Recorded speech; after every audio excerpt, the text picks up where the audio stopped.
आज हम परमेश्वर के पवित्र वचन से होशे नबी 11 अध्याय हैं, एक आयत पढ़ते हैं। उसमें लिखा है, जब इस्राएल बालक था तब मैंने उसे प्रेम किया और अपने पुत्र को मिस्र से बुलाया। इसमें कई अर्थ हैं। यीशु मसीह में भी ये वचन पूरा होता है, इजराइल के लिए भी ये वचन। तो पहली बात इसमें क्या है, जब इजराइल बालक था तब मैंने उसे क्या किया, प्रेम।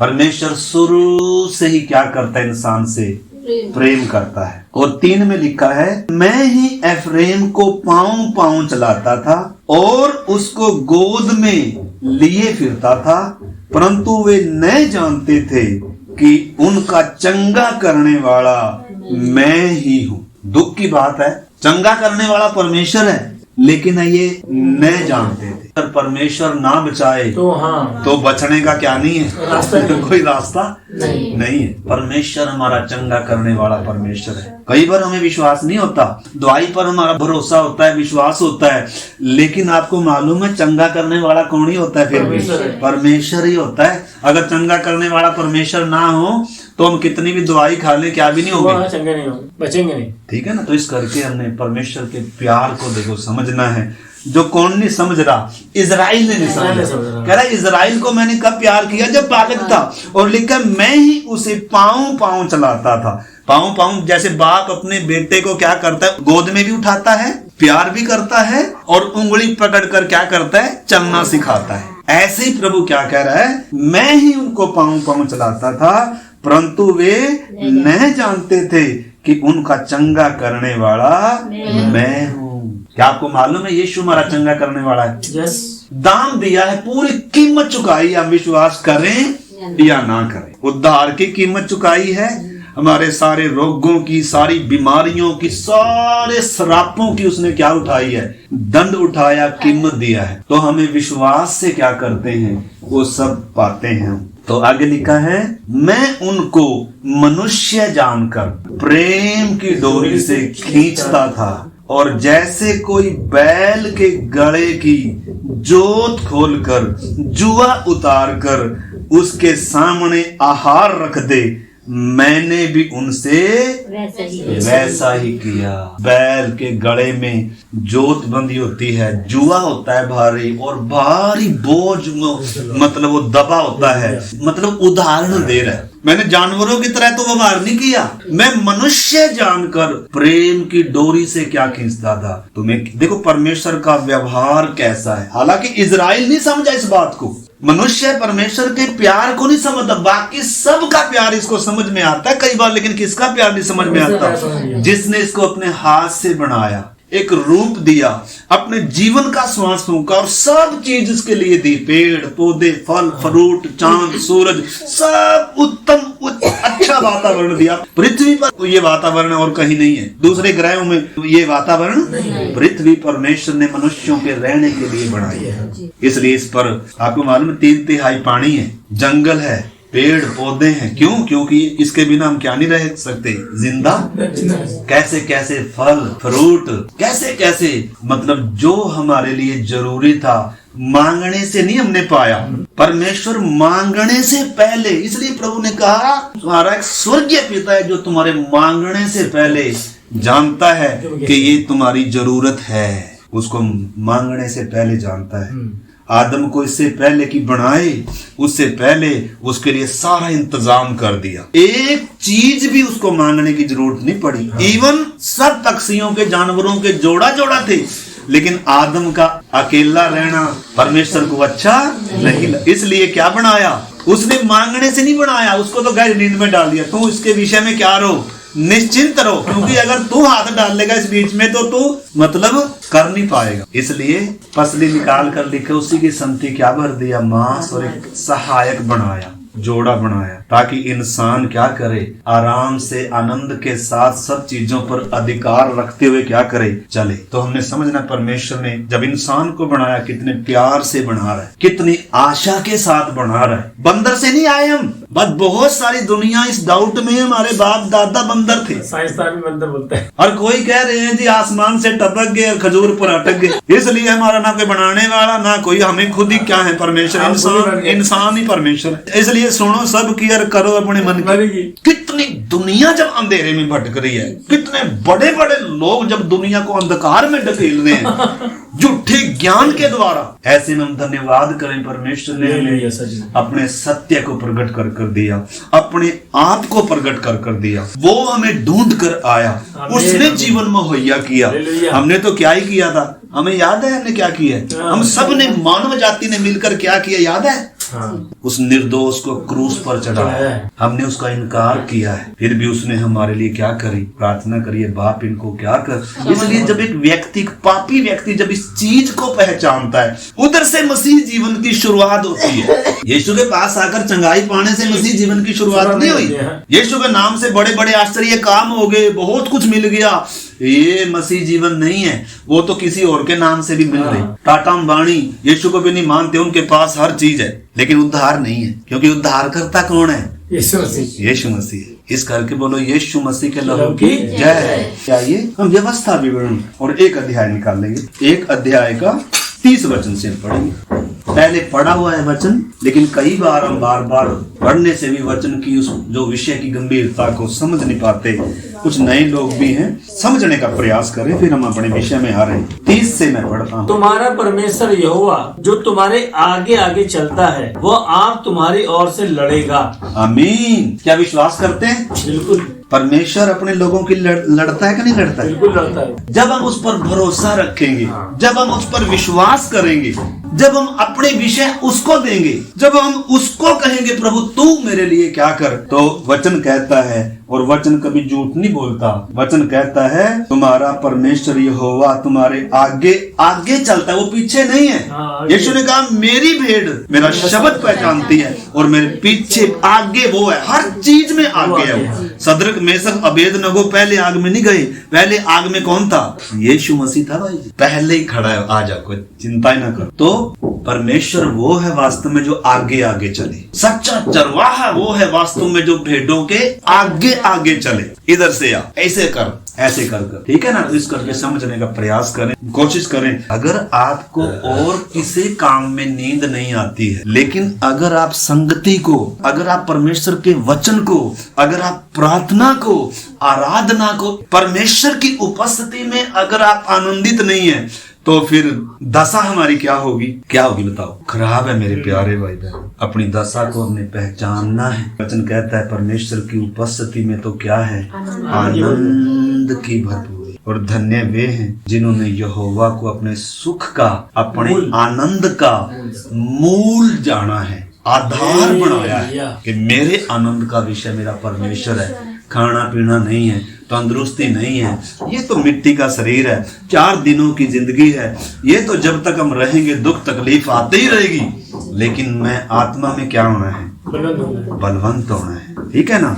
तो इस करके हमें परमेश्वर पर भरोसा और विश्वास रखना है। तो इधर लिखा है वह तुम्हारे आगे आगे चलता है, वह आप तुम्हारी ओर से लड़ेगा, जैसा कि उसने मिस्र में तुम्हारे देखते तुम्हारे लिए किया कि नहीं? बताओ, अब पीछे मुड़कर देखो, हमारे लिए लड़ा है कि नहीं लड़ा है? बिल्कुल लड़ा। पाप से इंसान लड़ नहीं सकता, शैतान से इंसान लड़ नहीं सकता, और मौत से, मरे हुई दशा में है दुनिया, गुलामी की दशा में है दुनिया, कोई आशा नहीं, कोई उम्मीद नहीं, और अंधकार में चल रहे हैं। उनको मालूम भी नहीं है मेरा बनाने वाला कौन है, मुझे क्यों बनाया, मैं कहां से आया, मैं कहां जाऊंगा। अगर मैं किसे नहीं जानता, मेरे जीवन के मकसद को नहीं जानता, मैं अपने सृजनहार को नहीं जानता, उसने मेरे लिए किया क्या है। अगर मैं इस बात को, उसने क्या किया? मृत्यु का नाश किया, शैतान के सिर को कुचला, और पाप को क्रूस पर किलों से क्या कर दिया? जड़ दिया। और मेरे लिए वो जो बीच की दीवार थी हमेशा के लिए क्या कर दी?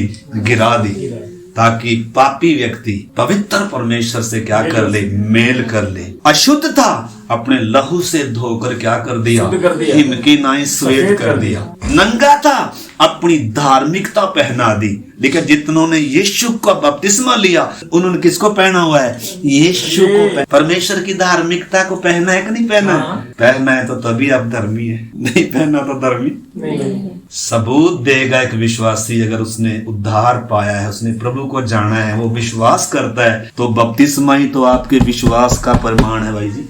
शुद्ध विवेक से परमेश्वर के वश में हो जाना है बपतिस्मा। शरीर की मैल दूर करना नहीं है, ये फॉर्मेलिटी नहीं है, बपतिस्मे के गहरे अर्थ हैं। आज तो बच्चों को ही दे देते हैं बपतिस्मा, जिसको कुछ भी मालूम नहीं है, वो स्वीकार्य नहीं है। आज तो बिना बताए आए थे कोई बेचारे प्रार्थना में, और सबसे पहले क्या दे दिया, चल भाई बपतिस्मा ले ले, क्योंकि अब मेरे उसमें हो गया, अब किसी का वचन नहीं सुनना, तो मेरे बस में हो गया, तो मेरे सुन। अब उल्टा क्या भी भर दिया उनके दिमाग में, किसी का वचन नहीं सुनना। चोर और डाकू है जो पीछे से आते, ताकि अभी तक इसकी अगर अकल खुली भी नहीं है तो आगे भी क्या ना खुले, आगे भी ना खुले ना। बुरा समय आया वो आपको मालूम है। बहुत परमेश्वर के दास क्या बता रहे हैं इस क्रूस के संदेश का, परमेश्वर के प्रेम का, उद्धार का, अनंत जीवन का वचन बताते हैं। लेकिन बहुत सारे क्या ही है, अमरता देने के लिए, अनंत जीवन देने के लिए। यीशु मसीह इंसान को इंसान बनाने के लिए आया, जो जानवर के समान जी रहा था, ठीक है ना। तो इस करके मेरे प्यारे भाई बहनों, शरीर की बातों से थोड़ी देर मन हटाकर अपनी आत्मिक दशा देखें, हमारी आत्मा की क्या दशा है। हमारी आत्मा में शायद दाग होंगे, शायद अविश्वास होगा हमारे मनों में और अशांति होगी। आइए, शरीर थोड़े समय के लिए है, आत्मा सदा के लिए है, प्राण सदा के लिए है। तो इस करके आइए, जो आज हमारी असली जरूरत है उसको पहचाने। तो उधर लिखा है, फिर तुमने जंगल में भी देखा कि जिस रीति कोई पुरुष अपने पुत्र को उठाए चलता है, उसी रीति से हमारा परमेश्वर यहोवा हमको इस स्थान पर पहुंचने तक उस सारे मार्ग में जिसमें हम आए हैं उठाए रहा। इस बात पर भी तुमने अपने उस परमेश्वर यहोवा पर विश्वास नहीं। परमेश्वर का व्यवहार देखें, इंसान का व्यवहार देखें। और आगे कहता है, जो तुम्हारे आगे आगे इसलिए चलता रहा कि डेरे डालने का स्थान तुम्हारे लिए ढूंढे, और रात को आग में और दिन को बादल में प्रकट होकर चला, ताकि तुमको वह मार्ग दिखाए जिससे तुम्हें चलना है। परमेश्वर मार्ग दिखा रहा है, आगे आगे चल रहा है, उन लोगों के लिए लड़ रहा है, गोद में उठा रहा है, हाथ पकड़ कर चला रहा है, गुलामी की दशा से निकाल रहा है। आप देखो, इन चीजों को हमें समझना, बहुत बार इन चीजों को क्या नहीं करते हैं, क्यों नहीं समझते? हमारी समझ पर किसी दूसरे का असर है। शैतान ने कहाँ असर डाला है पता? हमारी ये आंखें अंधी नहीं है और हमारी ये बुद्धि भी बंद नहीं है। चांद तक पहुंच गया इंसान, कंप्यूटर बना लिए, हम घर का सारा कामकाज अच्छे तरीके से, बुद्धि है, हमें ज्ञान है, सब कुछ है, लेकिन आत्मिक तौर पर जब परमेश्वर की इच्छा जानने की बात आती है, जब अपने जीवन का मूल्य, जब इन सब बातों की समझने की बात आती है, तो हमें क्या नहीं होता, उन चीजों का पता नहीं होता। तो मतलब परमेश्वर, आज जो सुबह का संदेश हम देख रहे हैं, परमेश्वर हमें मनुष्य जानकर हमसे क्या करता है, व्यवहार। उसने हमें बनाया है, प्यार करता है, उठाकर चलता है। अगर हम अपने बच्चों से प्यार करते हैं तो परमेश्वर कितना, हमारे बच्चे कई बार बिगड़े होते हैं, खराब होते हैं, तो भी हमारे अंदर उनके प्रति चिंता होती है, और वो क्या करते हैं, हम उनके लिए प्रार्थना करते हैं और देखते रहते हैं कि कैसे न कैसे ये क्या हो जाए। वो उड़ाऊ पुत्र के समान पिता का प्यार दिखाया गया। यीशु ने कहा कि उड़ाऊ पुत्र को दौड़कर क्या कर रहा है, गले लगा रहा है, चूम। तो हमें परमेश्वर के प्यार को, उद्धार को, अपने जीवन के मकसद को मेरे प्यारे भाई बहनों पहचानना है। अन्यथा संगति में आकर अगर हम इन चीजों को पहचानेंगे नहीं, तो संगति में तब तक हम चलेंगे जब तक विरोध नहीं है, सतावट नहीं है, जब तक मतलब आसानी है, तब तक हम आएंगे। लेकिन जब मुसीबत आएगी, जब तूफान आएगा, जब आंधी चलेगी, और उस समय हमारा सारा विश्वास का मकान क्या हो जाएगा, ढह जाएगा। तो हमें परमेश्वर पर भरोसा रखना सीखना है और उसके लिए हमें समर्पित होना है। प्रभु, तू मेरी चिंता करता है, तू मेरे आगे आगे है, तू मेरे मांगने से पहले मेरी आवश्यकताओं को जानता है। मैं तो तेरे राज्य और तेरी धार्मिकता की क्या करूंगा, खोज करूंगा। मैं प्राथमिकता तेरे साथ के रिश्ते को दूंगा। इस बात को हमने समझना है। तो आपको मालूम है, जब इतना कुछ परमेश्वर करता है होशे ने भी बताया, मूसा भी आगे चलकर व्यवस्था में उनको बता रहा है कि परमेश्वर तुमको यहाँ तक कैसे लेकर आया। गिनती की किताब आज हम एक विषय पढ़कर और फिर हम प्रार्थना में जाएंगे। हमने पिछली बार 16 अध्याय से पढ़ा था, तो आज इसको स्टडी कर। हमने 16 अध्याय में देखा कैसे कोरा, दातान और अबीराम ने बलवा किया, कैसे इनके साथ 250 धूप जलाने वालों ने भी बलवा किया और परमेश्वर के ठहराई हुई लीडरशिप के खिलाफ ये खड़े हो गए कि तुम ज्यादा हमारे ऊपर प्रधान बन गए। हम भी तो परमेश्वर के लोग हैं, हम भी तो पवित्र हैं, हमें भी तो परमेश्वर ने चुना है। पहली बार हम देखते हैं, ये तो अभी तक हमने सुना था कि जीवित स्वर्ग में उठाए गए लोग परमेश्वर जिनसे प्रसन्न था, लेकिन हम इधर ये भी देखते हैं परमेश्वर जिनसे दुखी था, जिन्होंने परमेश्वर के उद्धार को, छुटकारे को मतलब चखने के बाद भी जिन्होंने बलवा किया, वो शरीर समेत किधर भी चले गए, तड़पने के स्थान में जिंदा गए हैं। इंसान अक्सर मरने के बाद जाता है, शरीर इधर छूट जाता है, उसके प्राण और आत्मा को मौत का दूत खींच कर लेकर जाता है, लेकिन हम देखते हैं इधर शरीर समेत जमीन ने मुंह खोल लिया और सीधा किधर गए। आप इसको पूरे बाद में पढ़ना। देखो, जब परमेश्वर के प्रेम को इंसान ठुकरा रहा है, परमेश्वर के प्यार को, इतने गहरे प्यार को जब इंसान ठुकरा रहा है, बलवा कर रहा है, तो फिर बताओ इंसान अपने आप ही विनाश की ओर जा रहा है कि नहीं जा रहा है? बिल्कुल जा रहा है। क्या करे परमेश्वर? कोई क्रूस पर करना बाकी रह गया? यीशु ने कहा सब पूरा, अभी कुछ भी बाकी नहीं रहा। मेरे प्यारे भाई बहन, इतना प्यार किया, इकलौता पुत्र था वो ही हमारे लिए दे दिया, और उसने एक ही बार देह धारण हुआ और इस शरीर का एक एक कतरा उसने पापियों के लिए क्या कर दिया, बहा। अब भी अगर परमेश्वर का प्यार समझ में ना आए, अब भी अगर वो रिश्ता समझ में ना आए, अब भी अगर हम उसको अपने जीवन में सबसे ऊंचा ना समझें, सबसे प्रिय ना समझें, सबसे जरूरी ना समझें, तो फिर ये हमारी महामूर्खता होगी और हमें बचने का फिर कोई रास्ता नहीं। तो परमेश्वर की दोनों साइड हमें समझना है। परमेश्वर प्यार भी करता है, जान दी है, कोई नहीं देगा जिसने किया, मुंह पर थुकवाया, नंगा कर उस पर लटका है, इतना प्यार कोई करेगा? जो प्रभु से बढ़कर माँ से, बाप से, भाई से, बहन से प्यार करते हैं, एक दिन उनको बहुत बड़ा धोखा हो, बहुत उनको पछताना पड़ेगा। जो प्रभु से बढ़कर संसार को, संसार में की वस्तुओं को, धन कुल चीजों को प्रिय जानते हैं, या जो प्रभु से बढ़कर स्वयं को भी प्रिय जानते हैं, प्रभु के लिए अगर मरने का मन नहीं है, वचन कहता है डरपोक किधर नहीं जाएंगे, स्वर्ग में जाएंगे। कोई डरपोक, कोई डरने वाला स्वर्ग में नहीं जाएगा। स्वर्ग परमेश्वर के प्रेमियों का है,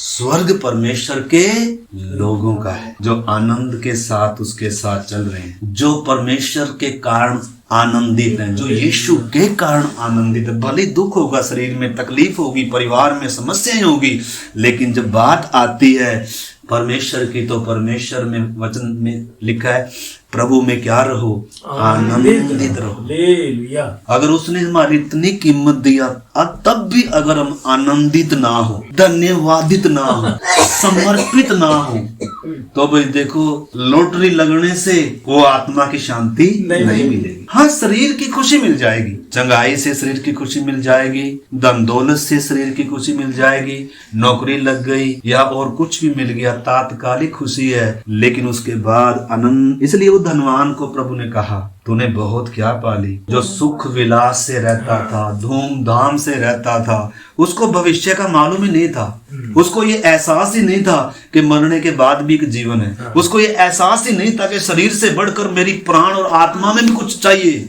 मुझे उद्धार की जरूरत है, मुझे सच्ची शांति की जरूरत है। उसने कभी उन चीजों पर गौर ही नहीं किया। और आपको मालूम है वचन कहता है मनुष्य की आयु धुएं के समान है जो उड़ी जा रही है। हमारे दिन उड़े जा रहे हैं, कितने तो चले गए, क्या पता कितने दिन बाकी हैं। कितने लोग हार्ट अटैक होकर मर रहे हैं, बीमारी से मर रहे हैं, एक्सीडेंट से मर रहे हैं, लड़ाइयां चली हुई हैं कितने देशों में, महामारियां चली हुई हैं, और आने वाले दिनों में पता नहीं दुनिया पर, धरती पर क्या होने जा रहा है, क्योंकि हम अंतिम समय में आए हैं। जाति पर जाति, धर्म पर धर्म, हमारे देश में भी जगह जगह माहौल क्या हो रहे हैं, खराब हो रहे हैं। शायद अभी हम तो यहाँ तो परमेश्वर की आराधना के लिए इकट्ठे, शायद यही कोई आकर अभी क्या करे, हमारे घर में बुलडोजर चल जाएगा, इसकी कोई क्या नहीं है जी। आने वाले दिनों में हमारे घरों में बुलडोजर चल जाएगा तो इसकी कोई क्या नहीं है, कोई अचंभे की बात नहीं है। हो ये क्या हो गया। हाँ होगा भाई, इस संसार कभी भी सत्य को क्या नहीं करेगा, स्वीकार नहीं करेगा। किसी के वश में है। उसको अगर स्वीकार नहीं किया तो हमें करेंगे। इसलिए संसार से जितना मन हटा लेंगे, संसार की वस्तुओं से जितना मन हटा लेंगे उतना ही लाभ है। इसलिए वचन हमें स्पष्ट कहता है स्वर्गीय वस्तुओं पर ध्यान लगाओ, आत्मा पर ध्यान लगाओ, वो है अमरता, वो है अनंत जीवन। ठीक है, तो इधर हम देखते हैं, आप इसमें पढ़ा होगा कि कैसे वो 250 धूप जलाने वाले भी जल गए और बाकी सब आग में अधोलोक में उतर गए। और तब हम इनसे पढ़ते हैं, ये थोड़ा सा पढ़कर मैं 38 से पढ़ता हूँ। जिन्होंने पाप करके अपने ही प्राणों की हानि की है। पाप कर इंसान किसकी हानि करता है? दूसरे की, अपनी ही करता है भाई जी। परमेश्वर अपने स्वभाव को प्रकट कर दे रहा है कि पाप की मजदूरी मौत है। अगर इंसान तू पाप करता ही रहेगा तो बचने का कोई क्या नहीं है, रास्ता नहीं है। हाँ तेरे से पाप हुआ, मुझसे मान, आज पाप को छोड़, मैं तुझे क्या करूंगा, शुद्ध करूंगा। लेकिन जब इंसान अपने पापों को मानता नहीं है, पाप करता ही रहता है, तब कोई बलिदान बाकी नहीं है। इस करके हमें परमेश्वर का भय मानना चाहिए। और तो लोग, आपको मालूम है परमेश्वर जब न्याय करेगा, ये घर की छत की कड़ियां भी कह रहे हैं गवाही देंगी। मूवी बन रही है, आकाश खड़ा हो जाएगा, हमारे गवाह बनेगा, पृथ्वी खड़ी होगी, भागने का कोई क्या नहीं है। परमेश्वर के न्याय से कोई भाग नहीं सकता। इस करके शरण में आना, सबको परमेश्वर अपनी शरण देता, कह रहे हे सब बोझ से दबे थके मांदे लोगों, सताए हुए लोगों, पाप के जकड़े हुए लोगों, शैतान से जकड़े हुए लोगों, मेरे पास आओ, मैं तुम्हें क्या करूंगा, मैं तुम्हें छुटकारा दूंगा, मैं तुम्हें शांति दूंगा, मैं तुम्हें जीवन दूंगा। मैं मार्ग हूँ, मैं सत्य हूँ, मैं जीवन हूँ, सच्चा चरवाहा हूँ। भेड़ों के लिए अपनी प्राण दी है, भेड़ों के आगे आगे चलता हूँ, भेड़ों को सुखदायी जल के झरने के पास ले जाता है, वो हरी हरी चराइयों में बिठाता है और सुरक्षा की क्या देता है, गारंटी देता। अगर कोई आएगा तो मेरे ऊपर से होकर आए, तुम्हारी मृत्यु की चाबी मेरे पास है। तो विश्वास करते हैं? क्या इस बात में आनंद का विषय नहीं है? क्या मुंह लटकाने का विषय है? क्या हमें आनंद खाने पीने में आएगा? क्या हमें आनंद दौलत में आएगा? क्या संसार में लेंगे हम? तो फिर हमें अभी क्या नहीं है, फिर बातों का एहसास नहीं। बोलो यीशु के लहू की जय। तो हम आगे देखते हैं, इधर बात समझना अच्छे से। जिन्होंने पाप कर अपने ही प्राणों की हानि की, उनके धूप दानों को पत्थर पीट पीट कर बनाए जाएं, जिससे कि वह वेदी के मंडने के काम आए, क्योंकि उन्होंने यहोवा के सामने रखा था, इससे भी पवित्र हैं। इस प्रकार वह इजरायलियों के लिए एक निशान ठहरे। इसलिए एलियाजर याजक ने उन पित्तल के धूपदानों को, जिनमें उन जले हुए मनुष्यों का धूप चढ़ाया गया था, लेकर उनके पत्थर पीट कर वेदी के मढ़ने के लिए बनवा दिए, कि इजरायलियों को बात स्मरण रहे कि कोई दूसरा जो हारून के वंश का न हो, यहोवा के सामने धूप चढ़ाने को समीप है। ऐसा न हो कि वह भी कोरा और उसकी मंडली के समान नाश हो जाए, जैसा कि यहोवा ने मूसा के द्वारा उनको आज्ञा दी। तो मतलब जो घटना घट रही है ना, परमेश्वर उसको समानार्थ तौर पर, ताकि जो बाकी बच गए या बाकी जो अगली पीढ़ियां आएंगी, उनकी चेतावनी के लिए वो बात लिखी रहे, ताकि उनको याद रहे ऐसा काम करेंगे तो भारी क्या है उसकी सजा। परमेश्वर का बलवा करना, परमेश्वर का विरोध करना, परमेश्वर के ठहराई हुई लीडरशिप के खिलाफ बलवा करना, ये बहुत बड़ा क्या है, पाप है। कर इजरायली इस बात को आने वाली पीढ़ियां भी जानेंगी। इस करके क्या किया, मतलब उनके स्मरण के लिए उन धूप दानों को लेकर क्या कर दिया और किस पर मंड दिया। बोले यीशु के लहू की जय। जैसे लूत की पत्नी को खंभा बनाकर क्या कर दिया, खड़ा कर दिया। क्यों खड़ा कर दिया? यीशु ने कहा ना, लूत की पत्नी क्या करो, चेतावनी के लिए, मतलब बाकियों एक को मारकर बाकी सबको क्या दे रहा है, मैं ये हूँ, मेरी आदत ये है। अगर हम परमेश्वर की आदत को समझ लेंगे, परमेश्वर के स्वभाव को समझ लेंगे, हमें प्रभु के पीछे चलना फिर मुश्किल नहीं होगा। हम फिर पाप से, क्योंकि परमेश्वर को पाप से घृणा है, पाप ने इंसान को बिगाड़ा है, मारा है, और नरक की तरफ लेकर गया। इसलिए पाप से परमेश्वर को घृणा है, इसलिए यीशु हमारी पाप जब बना, परमेश्वर का भयानक कोप उस पर गिरा और वो तड़पा है उस आग में जाकर, उसी अधलोक में। किधर उसको तड़पना था, उसकी सजा थी क्या? हम सब की सजा थी, यीशु ने हम सब की सजा दी। आपने समझना, यीशु ने मुझे और आपको कितना प्यार किया। यीशु के लिए जब खड़ा होने की बात आए, यीशु के लिए जब निंदा बदनामी सहने की बात आए, यीशु के लिए जब कुछ छोड़ने त्यागने की बात आए, कुछ सहने की बात आए, आनंद के साथ सौभाग्य समझते थे पुरानी सदी के लोग, पहली सदी के लोग। लेकिन कम से कम हम उसके नाम के लिए निंदित होने को तो क्या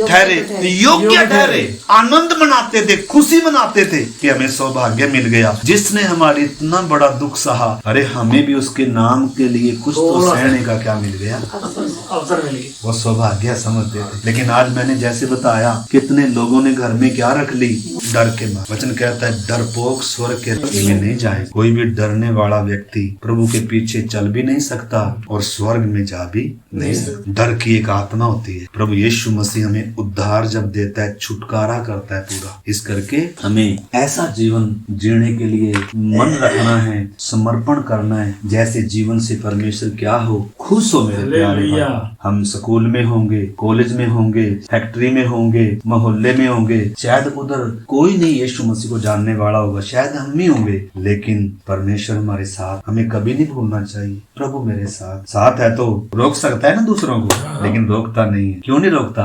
हमने भी अपने प्यार का क्या देना है, सबूत देना है। जब उसने मुझे प्यार किया तो आज भी आपको मालूम उसके हाथों में क्या है, छेद है। लिखा है ये मेरे प्रेमियों के घर से मुझे मिले, सबूत है। थोमा को दिखाया, इधर आकर उंगली डाल, सबूत है मैंने तुम्हें कितना प्यार किया, ठीक है ना। तो हमारे भी अंदर पौलुस कह रहा है, मैं उसके जख्मों को अपनी देह पर लिए फिरता हूँ। उसके पास भी परमेश्वर के प्यार के क्या है, सबूत है। हमारे पास कोई सबूत? हमने कभी यीशु के लिए तो मार नहीं खाई, अपने गलतियों के लिए तो हम हर रोज पिटते हो गलतियों के लिए पिट जाएंगे, लेकिन यीशु के लिए पिटना मंजूर नहीं। यीशु के लिए खड़ा होना भाई, ये सौभाग्य है, ये सौभाग्य है। पहली सदी के लोगों को ये भेद मालूम हो गया, इसलिए उन्होंने प्रभु के लिए क्या दी, बड़ी कीमत दिया, सौभाग्य समझ कर दिया, और जगत को उन्होंने क्या कर दिया, बुनियाद से हिला दिया। तो हम क्या हो सकते हैं, हम भी। इसलिए लिखा है प्रभु में और उसकी शक्ति के प्रभाव में क्या बनो, और सारे परमेश्वर के हथियार बांध लो, क्योंकि दिन क्या है, हमें सामना करना है। लड़ाई है बहुत बड़ी। अगर हम कमजोर हैं, लिखा स्वर्ग के राज्य पर जोर होता है और बलवान क्या कर लेंगे, छीन लेंगे। अगर मैं बलवान नहीं हूँ, आत्मा में मजबूत नहीं हूँ, प्रभु के लिए समर्पित नहीं हूँ, प्रभु से प्यार नहीं करता, तो भाई जी इस मार्ग पर संसार चलने नहीं। बड़े बड़ों को शैतान ने गिराया है, बड़े बड़ों को संसार ने क्या किया है, खींच ली। तो इस करके थोड़ा सा और हम आगे बढ़े। 41 वचन में, लंबा है तो भी छोटा करके बता रहा हूँ।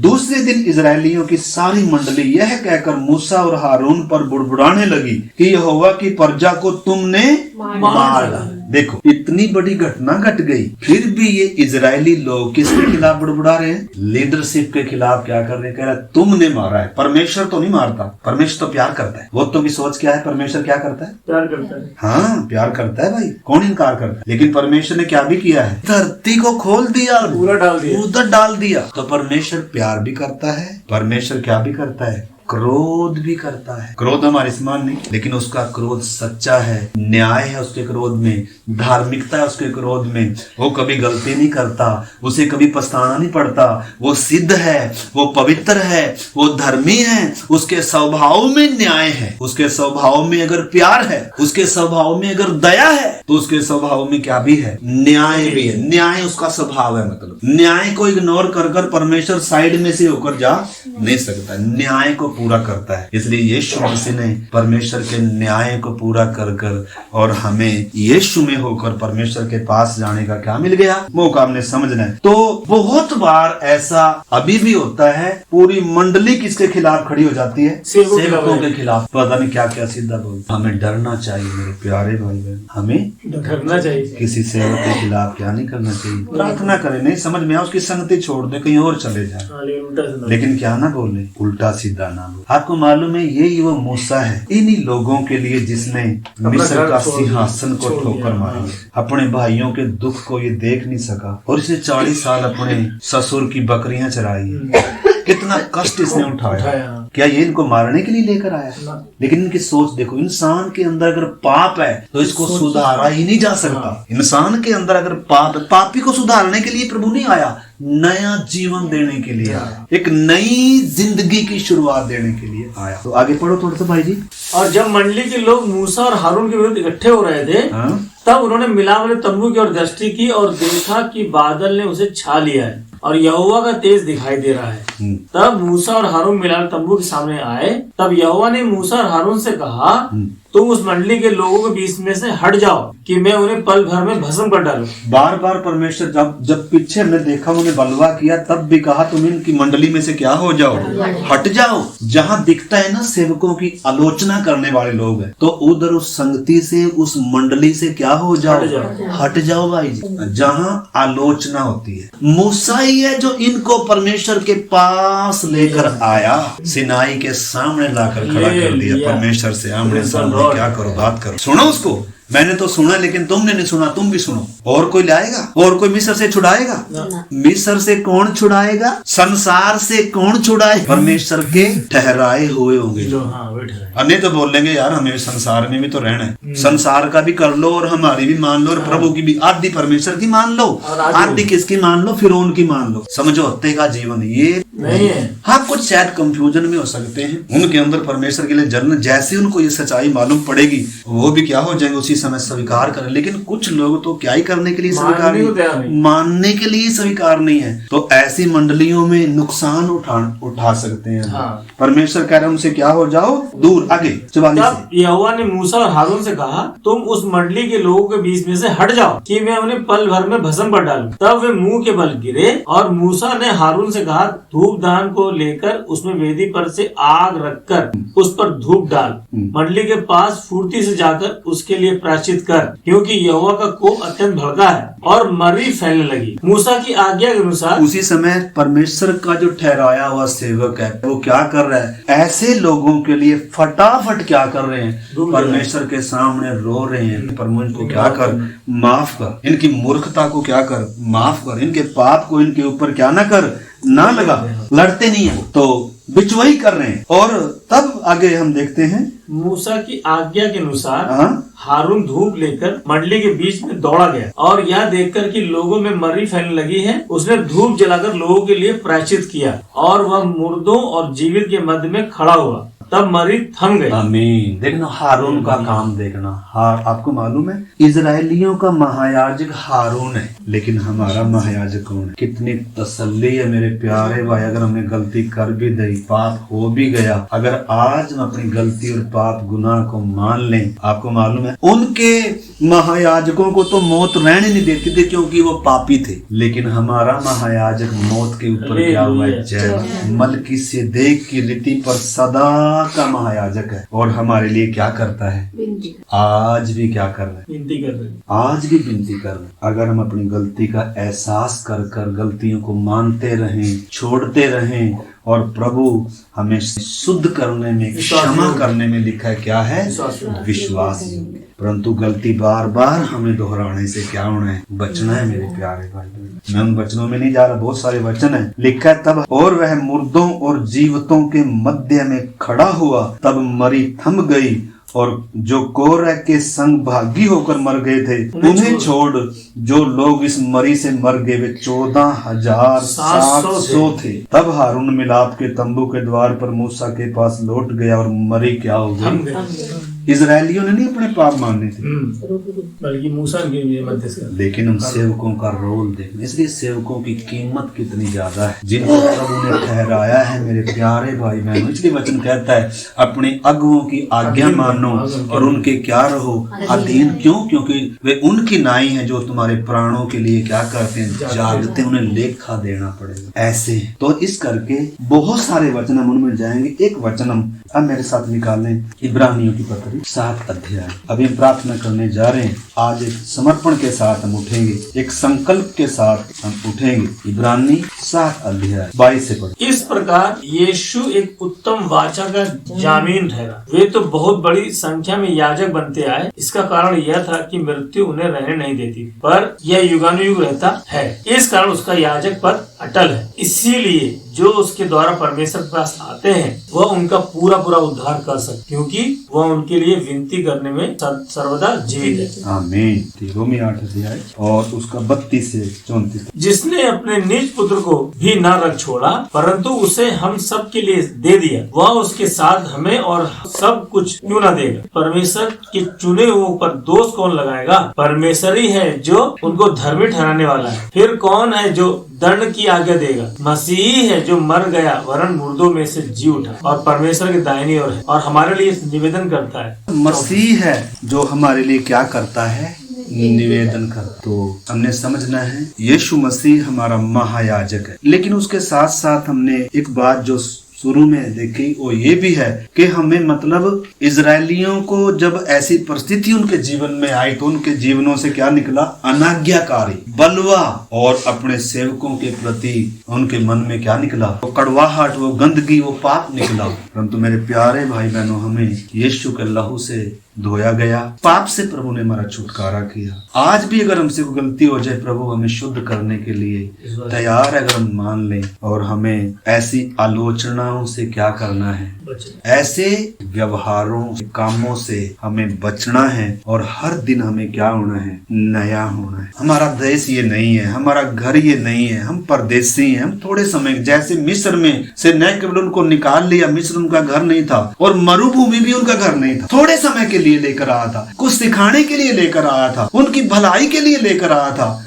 इस करके आइए मेरे प्यारे भाई बहनों, पौलुस कहता है, हे मेरे प्रियो, जिस प्रकार तुम सदा से आज्ञा मानते आए हो वैसे ही अब न केवल मेरे साथ रहते हुए पर विशेष कर्मों से दूर रहते हुए डरते और कांपते हुए अपने उद्धार के काम को पूरा। क्यों? क्योंकि मैं तो नहीं हूँ तुम्हारे साथ, लेकिन परमेश्वर तुम्हारे साथ है। जब हम घर में अकेले हैं, प्रभु हमारे साथ है।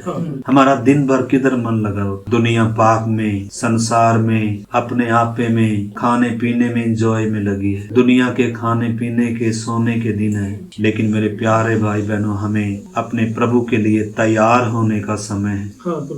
अपनी दौड़ को पूरा करने का समय है, अपने अपने उद्धार के काम को पूरा करने का समय है। हमारा महायाजक आज भी हमारी विनती निवेदन करने को सर्वदा जीवित है। आइए एक समर्पण के साथ प्रभु के उपस्थिति में एक समर्पण करें। प्रभु मुझे अपने अनुग्रह से, अपनी उपस्थिति से भरकर हर दिन चलने में मेरी मदद कर। प्रभु मैं उन इजरायलियों के समान ना बनूं।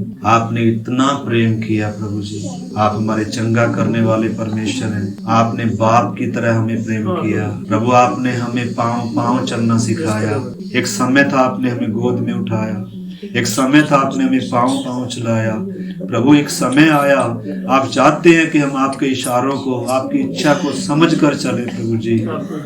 प्रभु आपको प्रसन्न करते हुए चले, ऐसा मार्ग ना लें जो प्रभु हानि का है। प्रभु आपने जो हमें नमूना दिया, हम आपके पद चिन्हों पर चले प्रभु जी। आपकी इच्छा हमारे जीवनों में हो प्रभु जी। आइए प्रार्थना।